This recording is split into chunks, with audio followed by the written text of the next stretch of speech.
The invitation it started with a simple email. Congratulations. You've been chosen for an exclusive weekend retreat at Hollow Pines Resort. Enjoy a fully covered trip, luxury suites, gourmet meals, and once-in-a-lifetime activities. Confirm your attendance by replying yes. Jake, Sam, Emily, and Lauren, college friends who hadn't reunited in years, all received the same email within minutes of each other. They laughed at the coincidence in their group chat, joking that maybe it was fate trying to pull them back together.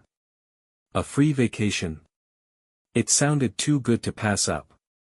Nostalgia outweighed their skepticism, and they agreed to go. Packing was easy. They imagined lazy days by a pool, long nights reminiscing over drinks, and maybe even a hike or two if they felt adventurous. The idea of reconnecting, of reclaiming the camaraderie they once had, felt too tempting to ignore. None of them acknowledged the small, nagging voice in the back of their minds whispering, "This is too good to be true." The drive stretched longer than expected. Paved roads turned to gravel, then dirt. The GPS flickered, leading them in circles. Cell service cut out entirely, leaving them alone with the dense, looming forest. Trees grew thicker and wilder the deeper they drove.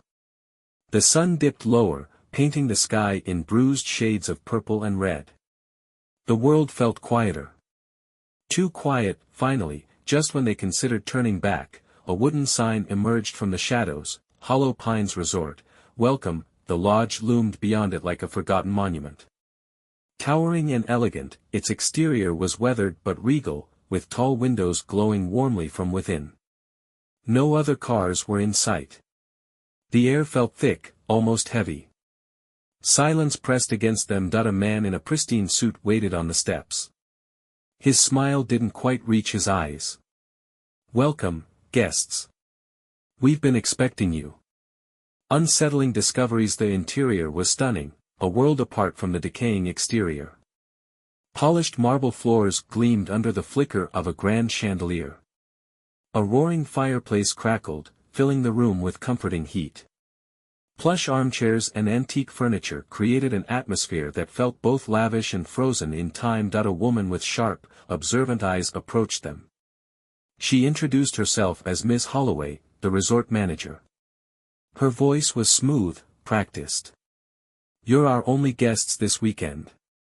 It's an intimate experience," she said with a smile that didn't quite reach her eyes. Each friend received a personalized room. Lauren's room was cozy and familiar, too familiar. It was nearly identical to her childhood bedroom, right down to the blue curtains and the stuffed bear she lost when she was 8. Emily's room had a jewelry box on the dresser that matched the one her grandmother used to own, a perfect replica down to the chipped corner. Jake's room carried the faint, nostalgic scent of his father's old cologne, a smell he hadn't encountered since his dad passed away. Sam's room was the most unsettling. The painting above his bed showed a family by a lake, but the boy in the painting looked eerily like his late brother. That night, they gathered in the dining hall for dinner. The food was rich, decadent, roast lamb, buttery potatoes, wine that tasted impossibly smooth.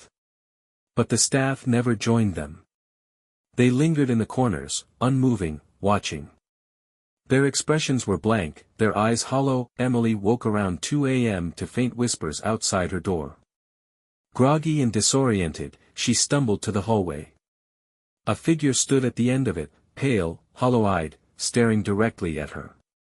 The air felt wrong, like the hallway itself was holding its breath. When she blinked, the figure was gone. She barely slept after that.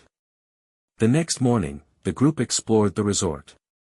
The grandeur extended beyond the lobby, a massive library lined with leather-bound books, a ballroom coated in dust, and long corridors that seemed to stretch too far. Lauren wandered into the basement, drawn by an odd draft of cold air. She found an old door made of dark, weathered wood. A tarnished brass plaque read, "Staff only, do not enter." Her hand trembled as she touched the handle. Locked. Meanwhile, Sam discovered a guest book in the library. It was thick, bound in deep red leather. He flipped through pages filled with elegant signatures. The last entries were from 1987.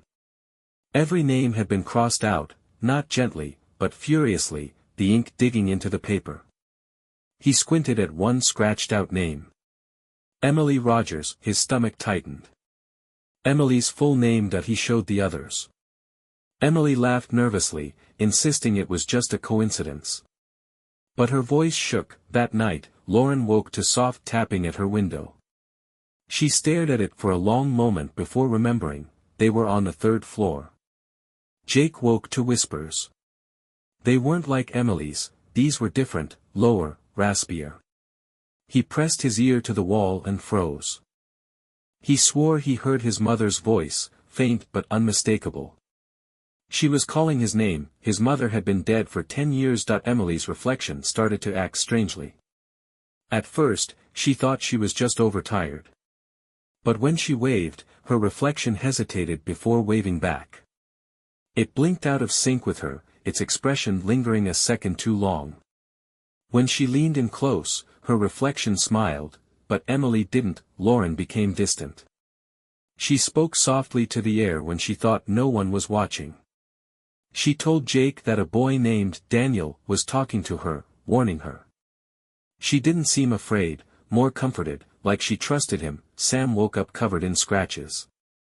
Deep, angry marks crisscrossed his back. By midday, they made a unanimous decision, they needed to leave.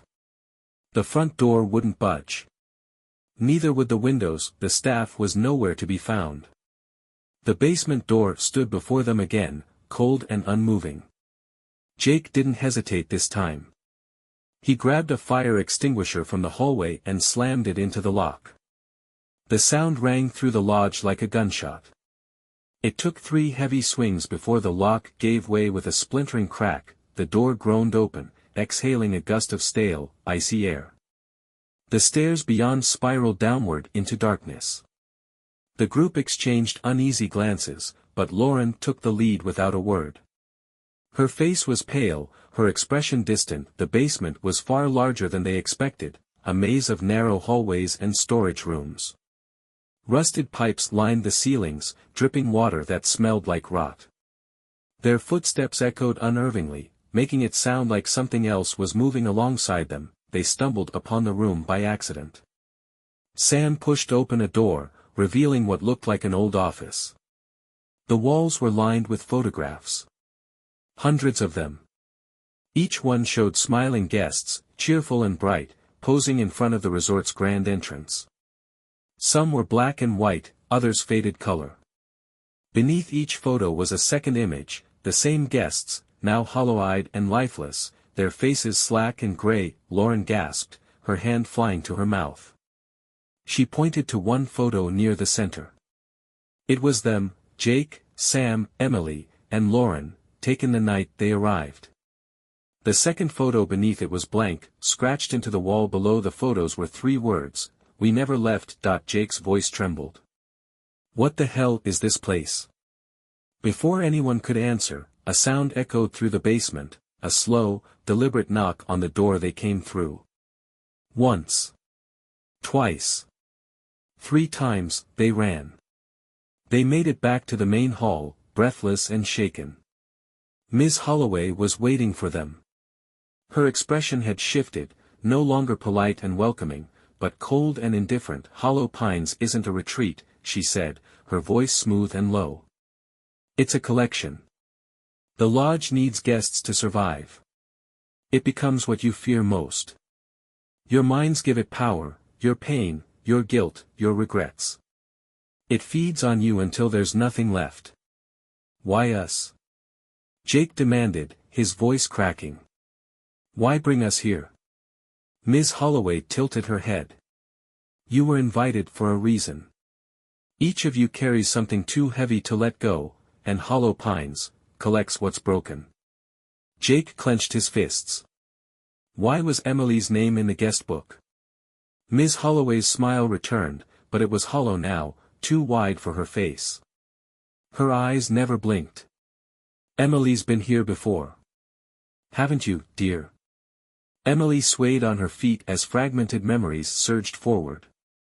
A flash of running through the lodge. Screaming.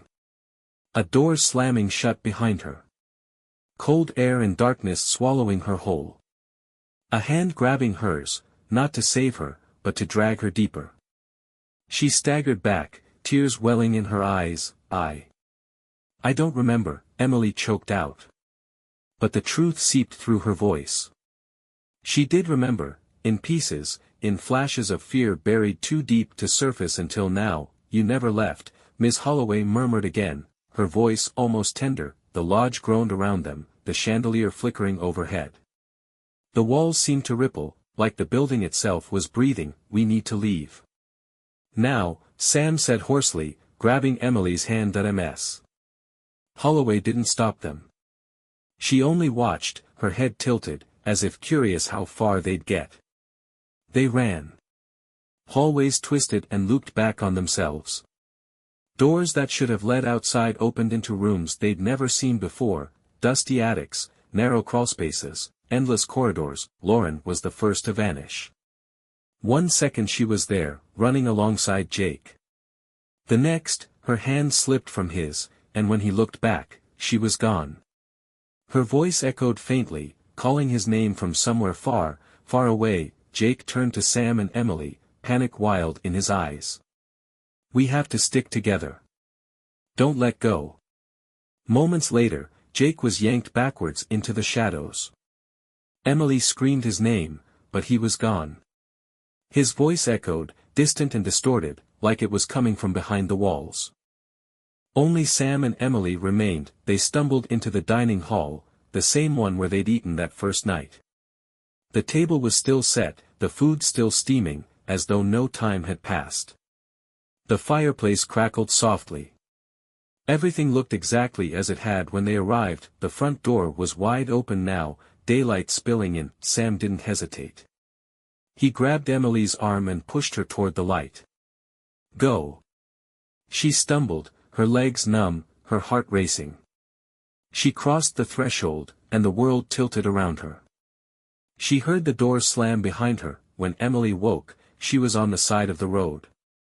A truck driver found her wandering, dazed and alone, miles from the nearest town. She couldn't remember how she got there. Days later, she searched online for Hollow Pines Resort. It didn't exist. Her inbox chimed with a new email. Congratulations.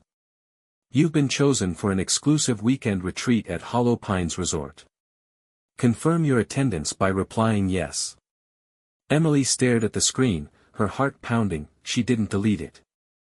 She replied, "No." The email vanished. A moment later, another one arrived. We're sorry to hear that. Perhaps next time. Emily shut her laptop.